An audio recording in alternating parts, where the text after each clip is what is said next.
ইযা নুদিয়া লিস-সালাহ, যখন নামাজের জন্য আজান দেওয়া হয়। কিসের জন্য?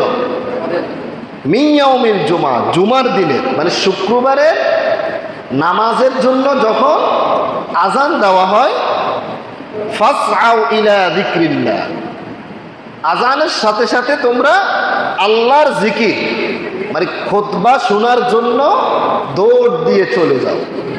দৌড় দাও মানে কি? পায়ে হেঁটে যে দৌড়, ওটা না। এখানে সায়ুনটা দুই ধরনের হয়। দৌড়টা একটা হলো আসায়ুল মাশি, পায়ে হেঁটে দৌড়, আর একটা হলো আল ইহতিমাম বিহা, অর্থাৎ আপনার যে কাজ, এই কাজগুলো সকল কাজ থেকে বিরত হয়ে জুমার নামাজের জন্য রেডি হয়ে দ্রুত কোথায় চলে যাওয়া? আগে ভাগে মসজিদে চলে যাওয়া।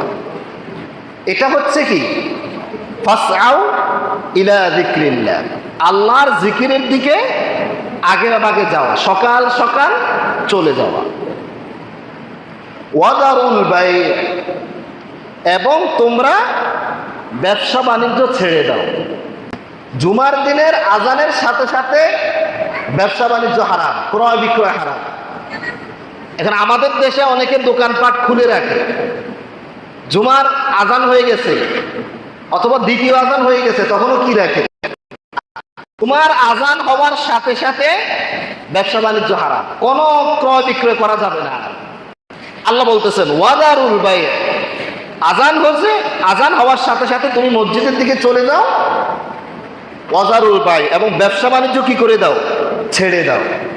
যালিকুম খায়রুল লাকুম ইন কুনতুম তা'লামুন, দ্রুত মসজিদের দিকে যাওয়া, ব্যবসা বাণিজ্য ছেড়ে দেওয়া, এটা হচ্ছে তোমাদের জন্য কল্যাণকর যদি তোমরা জানতে বুঝতে।